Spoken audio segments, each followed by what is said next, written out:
do something you're very passionate about. And don't try to chase what is kind of the hot passion of the day. People say you have to have a lot of passion for what you're doing, and it's totally true. And the reason is because it's so hard that if you don't, any rational person would give up. It's really hard, and you have to do it over a sustained period of time. So if you don't love it, if you're not having fun doing it, and you don't really love it, you're going to give up. So just go and do it, try, learn from it. You'll fail at some things. That's a learning experience that you need so that you can take that on to the next experience. And don't let people who you may respect and who you believe know what they're talking about, don't let them tell you it can't be done. Because often they will tell you it can't be done, and it's just because they don't have the courage to try it. I think people that look for great ideas to make money, aren't nearly as successful as those who say, okay, what do I really love to do? What am I excited about? What do I know something about? What's kind of interesting and compelling? It's very rewarding when you work on something you think is going to make a big difference. And yeah, it's a little bit harder, but I think the passion that one might bring with it brings so much more energy to that you're more likely to succeed. You have to have an emotional investment in what you're doing. If you don't love what you're doing, failure is pretty much guaranteed. Success is not guaranteed by any means, but failure is much more likely if you don't love what you're doing. If you know exactly what you want to be, you need to spend as much time with people that are actually that already. One of the things that I do is I question a lot of things. And you can do that in a good way and in a bad way, but hopefully if you try to get people to motivate why they're doing something and their way of thinking, the worst thing you can end up with is a situation where you get told, well, this is the way it's always been. Mm-hmm. That's the worst ever. That's a non-answer. Instead, ask yourself, given everything we have today, is there a way we can make this better? And so when we're coming up with ideas, we always ask ourselves, what kind of new market is this creating? And then also, what part of my day and what problem is it solving? And so I've gone as far as taking an entire catalog of my day from the moment I open my eyes and writing down every single thing I do. And then asking myself, is there something here? If you're not coming up with 10 ideas a day, that's why I have this thing. If I'm not filling up this page every single day, then my idea muscle will atrophy. And I started this in 2001, and I still do it every single day. You have to come up with ideas every single day, or the idea muscle atrophies. The good news is, after about 6 months of doing that, you're like a machine. People get surprised at how many ideas you could just have anywhere. But understand that naturally nobody is interested in your idea. The world could care less, and you have to persuade them, and you have to show that you're the one person out there that can do it. When it comes to changing the world, what I learned from Steve Jobs is, if you believe in a Macintosh, if you believe in iPhone, iPod, iPad, if you believe enough, then you will see it. Because other people will believe in it. Other people will create software. Other people will create products. So you need to foster the belief in what you are dreaming so that it becomes a reality, which is very different than saying, I don't expect anybody to believe it until I see it. You need people to believe it before they can see it. Don't necessarily think that you have to have the home run and the huge Apple computer on your first start. I spent a long time in my life with skills just building little devices for fun. For fun is one of the key things, because that drives you to think and think and think and make it better and better and better than you ever would if you're doing it for a company. Build things at first for yourself that you would want. For somebody aspiring to take things to the next level or to even surpass their wildest dreams, there's always going to have to be an element of luck, but I think more important is putting yourself in a business that can be ubiquitous, that really doesn't have limits. Because otherwise, there's always going to be a grind to it. But if the business, if it can't be something that you can visualize every business using or every consumer using, it's going to be tough to scale to be big enough or to have the perceived value. You want an idea about which you can say, I know it sounds like a bad idea, but here's specifically why it's actually a great one. You want to sound crazy, but you want to actually be right. Because when you're trying to differentiate, when you're trying to do something different, there's going to be that gut moment, that gut sense. Is this right? Is this not right? If you're not having doubt, you're not pushing the boundaries far enough. Don't think about how do I get big fast. That will happen if you actually build something super meaningful and super important. So don't think about, what is the quickest way to success? Think about what is the best way to building something important that the world really needs. This little idea explains why some organizations and some leaders are able to inspire where others aren't. Let me define the terms really quickly. Every single person, every single organization on the planet knows what they do, 100%.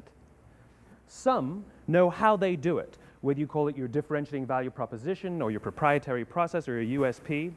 But very, very few people or organizations know why they do what they do. And by why, I don't mean to make a profit. That's a result. It's always a result. By why, I mean what's your purpose? What's your cause? What's your belief? Why does your organization exist?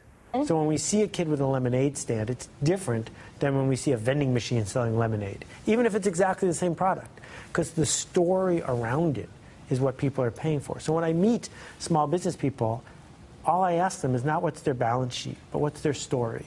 Why should I pick you? Why do I care about what you're doing? And if you start giving me all this inside baseball statistics about why you're 2% better than some other competitor, I'm already glazed over, because that's not part of the way I see the world. That I have to want this to exist in the world. I have to not, so it's a similar rule, just say, if this was successful and I had nothing and I was not involved and I got no money off it or would I want it to do well? And that's a great check, I think, to know if you really feel good about the idea and can be passionate about it.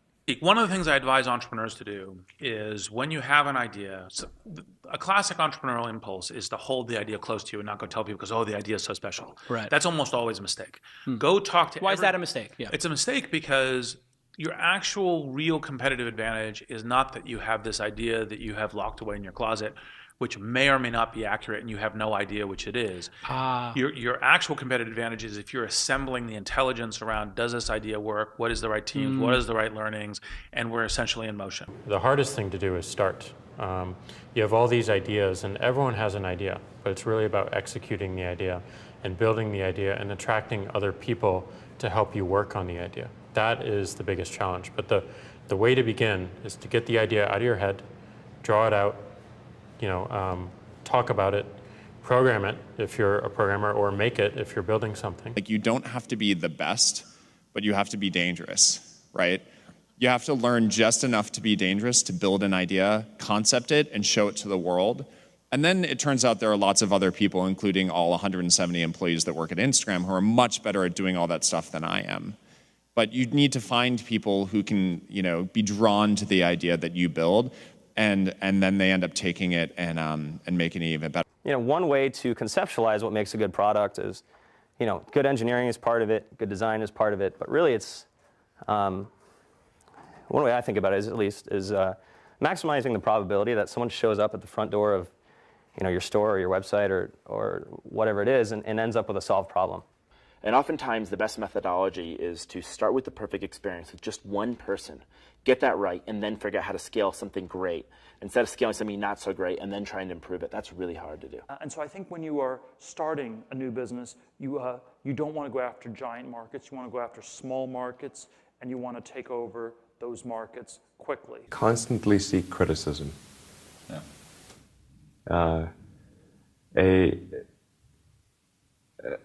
A well thought out critique of whatever you're doing is as valuable as gold. And you should seek that from everyone you can, but particularly your friends. If you're not utilizing an online community, then you're at a disadvantage to those who are. You can be asking online communities what they think about your ideas, or if they have any advice with what you're working on. Not only will you hear from people who are passionate about the subject, but you'll be hearing from people all around the world, each with their own experiences and stories that can help you. And there are a lot of people from whom we can learn a lot. And I think like, you know, the one piece of advice is like, don't underestimate anyone you come across ever. Right. Like whether they're, a blue collar worker waiting for the bus, or they're, helping you at they're the server or bartender at the restaurant, or they're a lower ranking employee. I mean, the smartest leaders I've ever seen have always gone around the room and asked for everybody's opinion. Most startups that fail do it ultimately because they did not make something that people wanted. They made something that, that they thought people would want, but they were either in denial about it, whether it was actually any good, or somebody else came along and made something that people wanted even more. The best piece of advice that we've figured out as we've been doing Foursquare is not to let other people distract what you're doing. There's always haters that say, your idea is stupid, this idea is never going to work, don't even bother doing that because someone else is going to do it before you do. And if we listened to all that feedback that we were getting, all that negative feedback, we would never have built things, we would never have prototyped things. And that's how we really got to where we are. Like, we saw things that we wanted to build, and we just went out and built them. And it turns out when you build stuff that you like to use, there's a good chance that there's thousands of other people that want to use it too. And so it's not just about doing focus groups, it's not just about double checking your vision, it really is about integrating this concept of testing our ideas rigorously throughout the product development process, throughout the marketing process, even as we scale up. But what you really need to do is think about what is the smallest possible test that I can run for this idea, for this concept, for this theory, get it out there, and get customers using it. Because your customers are going to be the ones to tell you if it's really working or not. Like there's almost this expectation that you have to have in your mind this sort of, I'm going to change the world, sort of make a dent in the universe kind of ambition, right? But it's actually okay early on to just kind of solve small problems in layers until you actually get to a point where you have the capacity to do that. What this all comes down to is doing something exceptional for your users, whether it's in community, whether it's in connection, or whether it's in design. This is our big advantage as a startup, is that we can actually get away with doing this. We can make this the core part of why we're doing business. I think you should be spending your money on teaching and sharing, and so that might mean hiring a writer or two, perhaps, instead of a marketing person. And start writing and start getting people to listen to what you're saying. You can't talk about yourself all the time because no one's going to come back for that, but you have to talk about things that are relevant to your industry or ideas that you have and start to build that audience up. I do think that one thing that's important is, especially if you're a founder or a technical founder, is to realize that you can't do everything, and even if you can, you shouldn't. You should find a great partner no matter what it is that you're doing. And you should look for someone who is very high intelligence, very high energy, and very high integrity. And you need all three of those. You can't compromise on any one of them. Otherwise, you'll end up with either someone who's not smart, which does you no good, or someone who's not hardworking, which also does you no good, or the worst case is you end up with a smart, hardworking crook who ends up working against your interests. And integrity is something that takes a lot of time spent with someone to figure out.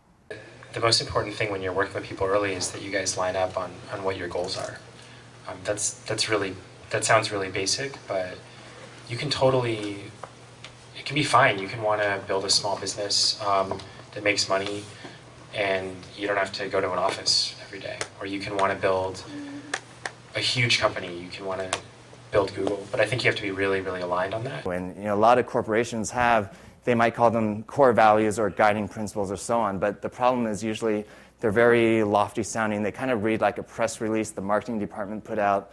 They sound just like their competitors, and maybe you learn about it on day one of your job, but then it becomes this meaningless plaque on the lobby wall. Well, we wanted to come up with committable core values, and by committable, meaning we're willing to hire or fire people based on those values, completely independent of their actual job performance. The definition of values is they're the behaviors or principles that you religiously adhere to within your company. When I say religious, I mean that no amount of data will sway you from those principles. And the degree to which that you have the courage to maintain your conviction around those ideas is the degree to which you're going to be successful over the long term.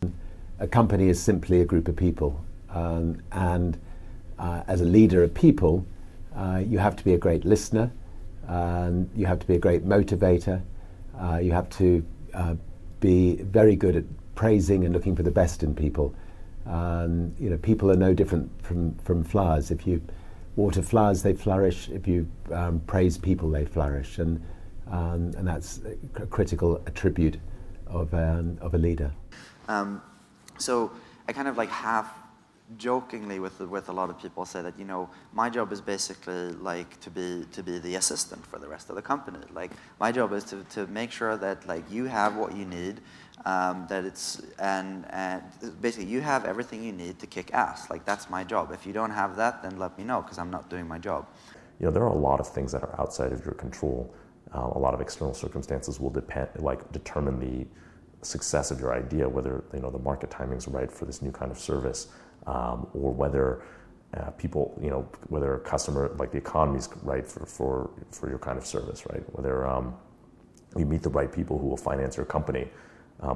Many external circumstances are like outside of your control and but will affect the outcome, and you have to be okay with that. Another quality that I think is important is kind of being flexible-minded or open-minded. I'm not saying you shouldn't have a vision for your idea or your product, but you need to be open to changes. So many things go wrong when you're starting a company, and often I think people ask, what mistakes should you avoid making? And my answer to that question is don't even bother trying to avoid mistakes because you're going to make tons of mistakes, right? And the important thing is actually learning quickly from whatever mistakes you make and not giving up, right? And I mean, there are things every single year of Facebook's existence that could have killed us or made it so that it just seemed like moving forward and making a lot of progress just seemed intractable, but you just kind of bounce back and you learn. And nothing is impossible. You just have to kind of keep running through the walls. The two things we really zero in on people are, two things. They sound simple, they end up being very difficult. Courage and genius.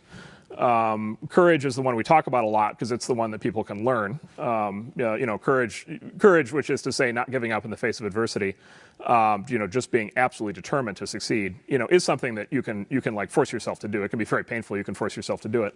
The genius part is a little bit hard to force yourself to do. Courage without genius might not get you where you need to go, but genius without courage almost certainly won't. And I think the reality is just, not quite so glamorous. There's there's an ugly side to being an entrepreneur. And also just more importantly, what you're actually spending your time on is just a lot of hard work. Sam mentioned this, but you're basically just sitting at your desk, heads down, focused, answering customer support emails, doing sales, figuring out hard engineering problems. So it's really important that you kind of go in with eyes wide open. Optimism has a place, but I think even more so for the first-time entrepreneur, you need to be pragmatically pessimistic. What I mean by that is you need to define all of the worst-case scenarios in terms of financial loss, time loss, etc. Look at what you will learn if that happens and accept and come to terms with that before you ever start. If you don't do that and you go straight into battling the world, trying to conquer the world with rose-colored glasses on, the first time you hit a major hiccup, you're going to become really demoralized and you will quit.